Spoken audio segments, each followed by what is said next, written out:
이 본문은 여러분들 어릴 때부터 수없이 들은 본문일 겁니다. 그렇죠? 안 들어보셨어요? 그런데 이 본문이 굉장히 중요한 의미를 가지고 있는데 이 본문을 많이 놓치고 있는 것 중에 하나가 이 때를 잘 보셔야 돼요. 이 본문에 보면은 그때의 가이사 아구스도가 영을 내려 천하로 다 호적하다라고 하는 거. 이 아구스토라고 하는 거는 아우구스티누스 로마의 황제예요. 황제. 그 황제가 영을 내리는 거예요. 천하에다가 뭐 하라고? 호적하라고. 그러면 이 호적이 왜 중요한? 굉장히 중요한, 역사적으로 이 호적은 중요한 의미를 가지고 있어요. 오늘 설교 제목 한번 보겠습니다. 이 호적하고 관련돼요. 제목 시작. 빈방이 있습니까? 빈방이 있습니까? 지금 로마가 그 당시에 다 관대했어요. 뭐 자치제도 다 관대한데 두 가지는 굉장히 엄격합니다. 첫 번째, 재판권에 있어서 재판할 때 사형을 처하는 것은 반드시 어디에서? 로마에서 재판권에 대한 것을 엄격하게 가지고 있는 거예요. 그러니까 여러분 사도 바울도 보면 어디에요? 로마 시민권을 가지고 있는 사람은 어떻게 합니까? 로마까지 가서 재판받잖아요. 중요한 재판권에 대해서. 또 하나 중요한 거는 이 호적에 관련된 거예요. 이 호적은 두 가지 목적이 있습니다. 하나는 세금 때문에 그래요. 호적에서 숫자가 인구 숫자가 얼마나 되느냐에 따라서 세금을 매기기 때문에 호적이 굉장히 중요한 거예요. 세금하기 위해서. 그 다음 또 하나 중요한 것은 뭐냐면 전쟁에 나가서 전쟁 싸워야 될 전적 인력을 동원하기 위해서. 호적이 중요해요, 안 중요해요? 이 컨트롤하는, 조정하는 데 있어서 인구 조사하는 게 굉장히 중요해요. 그러나 하나님께서 인구 조사에 대해서 혼난 사람이 있죠. 다윗은 인구 조사하지 말라고 그랬는데 하다가 혼났죠. 페널티를 먹었잖아요. 인구 조사하면서 그 뭐냐면 하나님을 의지하지 않고 누구를 의지하는 거예요? 나의 병력, 군사, 능력, 돈과 명예와 나의 힘과 재물을 의지하는 거예요. 인구 조사한다고 하는 게. 그러나 로마는 이 호적을 조사한다고 하는 것은 철저하게 식민지를 관할하기 위해서 일제시대 때도 식민지 관할하면서 다 조사했잖아요. 똑같은 거예요. 자, 그런데 그 명을 아구스토가 했는데, 자, 2절 한번 봅니다. 시작. 이 호적은 구레뇨가 수리아 총독이 되었을 때 처음 한 것이다. 이 말 잘 들어보세요. 많은 자유주의 신학이나 많은 사람들이 이 누가복음 이 본문 2장 2절을 두고 굉장히 의견이 많아요. 신학적으로도. 여러분들 아무 생각 없이 읽는 분들도 있을 거예요. 이거 별거 많이 설교 안 한단 말이에요. 이 부분을. 근데 왜 중요하냐면요. 이게 우리 예수님 탄생하고 연결돼요. 여기 보니까 누가 나오죠, 여러분들? 구레노 수리아 총독 때 처음. 자, 여기서 나타나는 사람 이름이 누구예요, 여러분들? 구레노란 말이에요. 이 사람은 실질적인 역사 인물이에요. 근데 어디 총독이에요? 수리아. 지금 말하면 시리아. 그 실질적인 총독이에요. 근데 이때 이 호적하라고 하는 이 명령을 어쨌다, 여러분들? 처음으로 한 거라는.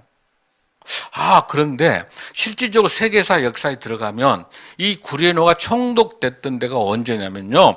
AD 6년이에요. 그러니까 예수님 탄생 이후예요.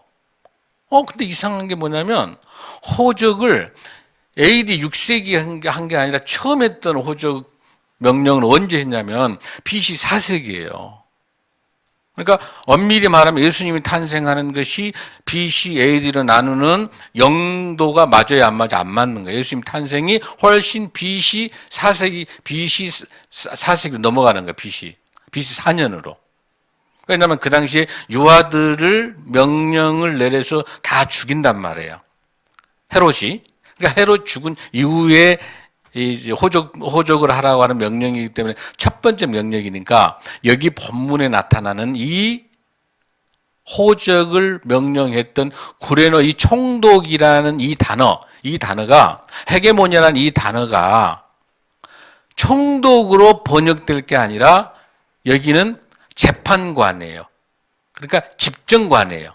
그러니까 호적을 조사해서 명령을 내려서 관리하는 집행관이에요. 집행관. 총독이라 하면 말이 안 되는 게 뭐냐면 총독은 언제부터 이 구레노가 총독을 받게 되냐면 AD 예수님 태어난 이후에 6년의 총독을 받아요.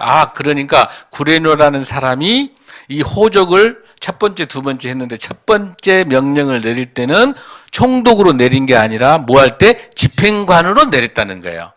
이 본문은 집행관이에요. 그리고 나중에 2차 호적을 하게 될 때 사도행전에 나옵니다만은 나중에 나올 때는 그 구레노 총독은 2차 때. 자, 복잡하니까 다시 정리하면 지금 여기서는 구레노가 총독이라는 그 임명받은 총독의 입장이 아니라 호적 명령을 내린 그 일들을 집행하라는 무슨 자격이다? 집행관 자격이다. 이해되십니까, 여러분들? 이해가. 그거를 여러분들 정리를 먼저 하고 그렇게 해야 이 역사가 딱 드러나요. 왜냐하면 14년마다 호적을 명령을 내린단 말이에요. 자, 그럴 때 보세요. 이제 호적하러 가는데 자, 3절 한번 읽습니다. 시작.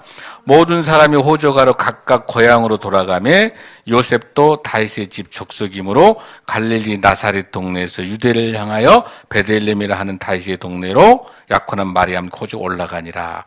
자, 저 보세요. 이제 호적하러 가는데 이 성경에서 사복음서에서 예수님의 탄생에 대해서 나와 있는 사복음서 중에서는 마태복음하고 누가복음밖에 없어요. 그리고 예수님 십자가에 돌아가시는 그 모든 사건들은 사복음서 마태, 마가, 누가, 요한에 다 나오는데 예수님의 탄생은 어디하고 어디밖에 없다? 마태복음하고 누가복음밖에 없어요. 굉장히 중요해요, 지금. 그런데 이 여기 나타나는 마태복음에서 나타나는 예수님의 탄생에 관련된 그 족보 마태복음 1장에 나타나는 것은 바로 누구를 중심으로 나타나는가? 솔로몬을 중심으로 유대의 전통을 쭉 따라가지고 나타나 요셉으로 연결돼요. 솔로몬을 중심으로 나와요. 그리고 위에서 밑으로 내는 하향식으로 나와요. 마태복음 1장에서. 그러나 누가복음에서는요, 상향식이에요. 올라오는 거 밑에서 쭉 올라오는데 여기는 누굴 기준이냐면 나단 기준. 그러니까 이 족보를 잘 보시면은요, 이 족보를 잘 보시면 족보 중에서 누구로 다윗을 중심으로 족보가 나타나는데 다윗과 누구하고 결혼했어요, 여러분들? 밧세바하고 결혼했죠? 밧세바하고 결혼해가지고 아들 4명을 낳아요. 아들 4명을 낳는데 셋째 아들 이름이 나단, 넷째 아들 이름이 솔로몬이에요. 그러니까 이 넷째 아들을 중심으로 해서 쭉 족보가 내려오고 있는 게 요셉이 내려오고 있는 거고, 그 다음에 나단을 중심으로 해서 내려온 쭉 족보가 마리아가 나와요. 그러니까 요셉과 마리아가 다 누구의 후손이에요? 다윗의 후손이에요. 그래서 하나님께서 역사적으로 보세요. 이사야 7장 14절을 한번 보겠습니다. 이사야 7장 14절. 자, 우리 함께 읽습니다. 시작. 그러므로 주께서 친히 징조를 너희에게 주실 것이라. 보라, 처녀가 잉태하여 아들을 낳을 것이요 그 이름을 임마누엘 하리라 하면서 뭘 지금 마리아의 처녀의 동정녀 처녀 잉태에 대한 것을 이사야 때 예언을 했어요. 그렇죠? 그 다음에 다시 미가서 5장 2절에 보면은 정확하게 이제 다윗의 후손으로 나옵니다. 미가서 5장 2절 한번 읽습니다. 시작. 베들레헴 에브라다야, 너는 유다 족속 중에 작을지라도 이스라엘을 다스릴 자가 내게서 내게로 나올 것이라. 그의 근본은 상고 영원히 있으리라. 베들레헴 어디? 에브라다. 에브라다는 어디라고 그랬어요? 베들레헴의 옛 지명. 그러니까 유다의 족속, 유다의 후손. 이게 뭐 여러분? 다윗 왕의 후손이라는 거. 할렐루야. 그러니까 마리아나 요셉이나 다 누구의 후손이에요? 다윗의 후손에서 솔로몬으로부터 내려오고 있는 요셉. 그 다음에 나단으로부터 내려오는 마리아. 이해됐어요, 여러분들? 이렇게 연결돼서 예수 그리스도의 탄생의 역사가 이루어지는 거예요. 이해되시죠, 여러분들? 그 근거를 가지고 보는데, 자, 그런데 왜 나사렛에서 왜 베들레헴으로 가야 되는 거죠? 나사렛에서 호적해도 되잖아요. 근데 그게 안 되지. 어디서 한다? 고향에서 해야 되는데 반드시 어디에서 여기 나타났죠. 베들레헴 에브라다야 미가서 예언이 있는 것처럼 이 베들레헴이 뭐예요? 다윗의 고향이랍니다. 그러니까 자기 선조의 고향이기 때문에 누구나 요셉이나 마리아나 다 어디 가서 고향 가서 해야 되니까 어디 가야 돼요? 베들레헴에 가야 돼요. 근데 나사렛은 잠시 피신해 있었던 지역이란 말이에요. 아주 천박한 지역이었죠. 아주 어려운 지역에 있었던. 그래서 나사렛으로부터 시작해서 베들레헴까지 가는 거리가 145km예요. 그러니까 나귀 타고 이렇게 간다 하더라도 최소한 3일 내지 4일 정도 걸리는 거예요. 여러분 이해되시죠? 그 다음에 중요한 거는 뭐냐면 실질적으로 나사렛은 아래에 있고 베들레헴은 산 쪽에 있으니까 한 900m 정상이니까 여기 본문에 뭐라고 돼 있어? 나사렛에서 베들레헴으로 올라가더라. 그렇죠? 안 올라가요, 여러분들? 올라가는 거예요. 그런데 이제 여기서부터 문제가 발생합니다. 자, 이제 요셉과 마리아가 이제 임신해가지고 찌뚱찌뚱하면서 동작이 빨라요, 늦어요? 늦죠, 힘들죠. 그런데 다른 사람들은 몽땅 어떻겠어요? 훨씬 더 베들레헴이나 다른 지역에 있는 사람은 기동성을 가지고 먼저 어디에 베들레헴에 다 와 있는 거예요. 근데 이제 누구는 요셉은 임신된 마리아를 안고 데리고 이제 찌뚱찌뚱하면서 3, 4일 정도 지금 가고 있는 거예요. 자, 갔더니 6절 한번 보세요. 6절. 시작. 거기 있을 그때의 해산 한타. 그러니까 거의 지금 만삭이야.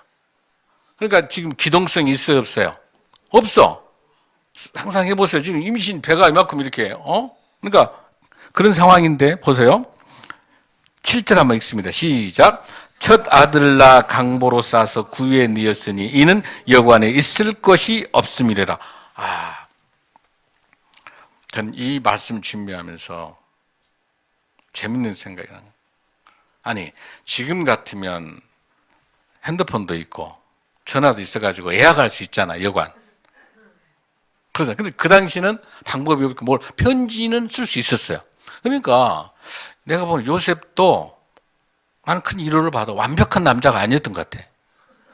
여자들이 제일 싫어한 게 뭐냐면 여행지 숙박 예약하고 식당, 이 밥 먹는 거를 시원찮게 하는 남자는 애인이 절대 안 되는.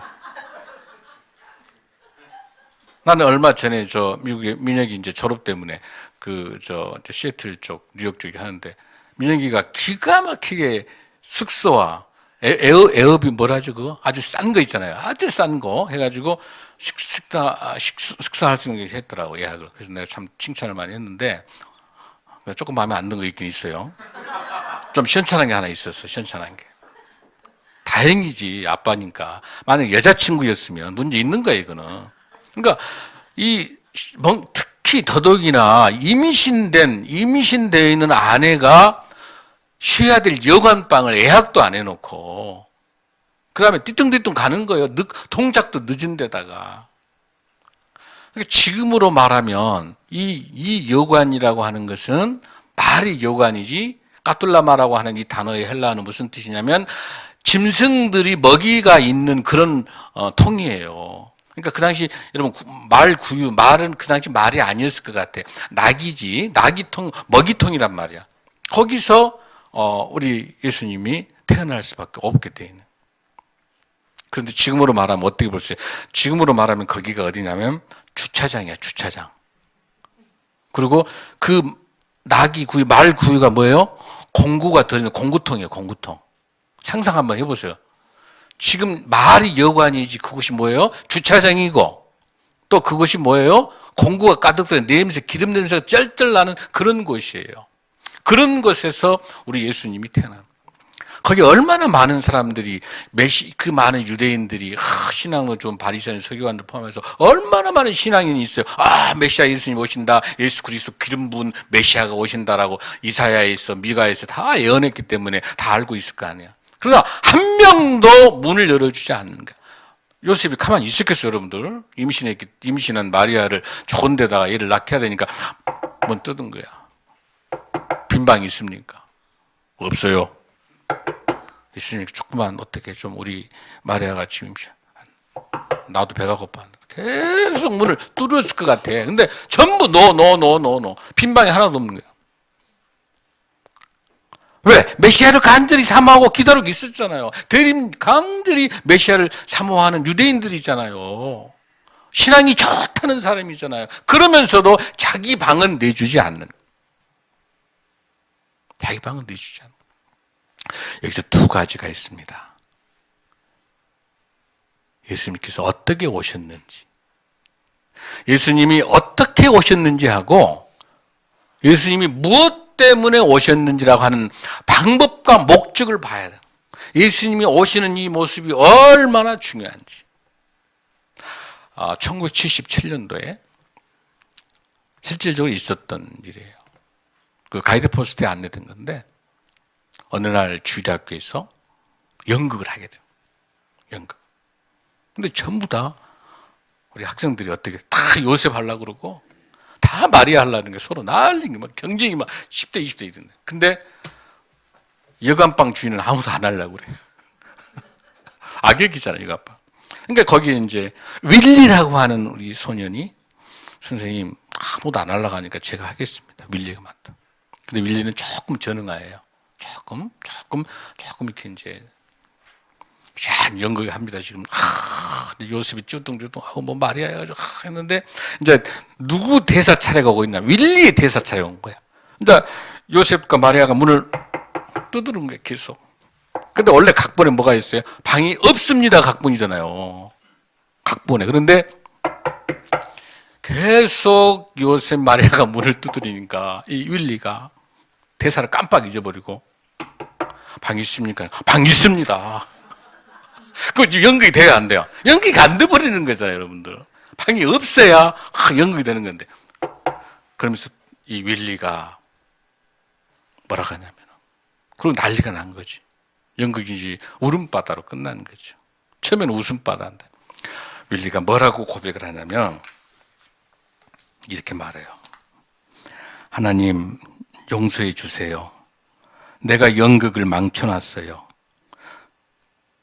그렇지만 어떻게 제가 거짓말을 해요? 우리 집에 빈 방이 있걸랑요? 아주 좋은 방은 아니지만 그건 하나님도 아시잖아요. 근데 어떻게 예수님을 마구간에 나라고 할 수 있어요? 난 정말 예수님이 우리 집에서 태어났으면 좋겠어요. 그렇게 생각했어요. 예수님이 내 방에서 태어나신다면 얼마나 신나겠어요. 그래서 나는 내 방도 쓸고요. 걸레도 빨고 방도 닦았어요. 내 방을 비워놨어요. 사랑하는 성도 여러분, 여러분 우리 예수님을 위한 방을 준비하고 있습니까? 우리 예수님이 낮고 낮은 곳으로 오실 때, 예수님이 오시는 곳은 낮고 낮은 곳입니다. 나귀의 구유로 오시는 그 장소는 굉장히 중요한 역사적인 의미를 가지고 있는 겁니다. 예수님이 이 세상에 오시는 목적이 뭐예요? 우리에게 복음을 전하기 위해서 오시는 예수님의 목적이 어떻게 오셨습니까? 말 구유에 그 짐승들이 있는 험난한 곳에 오신 거예요. 예수님이 오시면 낮고 낮은 곳을 위해서 오셨습니다. 그래서 예수님께서 오셔서 여러분이 잘 알다시피 어떻게 합니까? 수가성 성에 있는 사마리아 여인, 그 우물가의 여인. 어때요? 남편이 5이나 있는데 지금 있는 남편도 네 남편이 아니다는 거야. 그러니까 그 동네에서 창피하고 그러니까 나타나지 않다가 언제 나타나죠? 한낮 12시에 와가지고 물을 떠가는 거야. 천하고 천한 여인. 그럼 우리 예수님이 찾아오셔서 네가 뜨는 그 물은 영원히 마르지만 내가 주는 이 생수는 마르지 않는다고 말씀하시지 않습니까? 아무도 찾아주지 않는 그 불쌍한 여인에게 우리 주님이 오셨습니다. 낮은 곳에 오셨습니다. 여러분, 우리 예수님이 오셔서 어떻게 하셨죠? 제자들 부를 때 베드로, 안드레, 야고보, 요한이 대단한 실력 있는 엄청난 권력을 가졌습니까? 공부를 많이 다 오부란 말이에요. 아주 보잘것없는 거. 그 중에 또 어떤 제자가 있습니까? 세리 마태. 그거는 그냥 어용이요, 어용.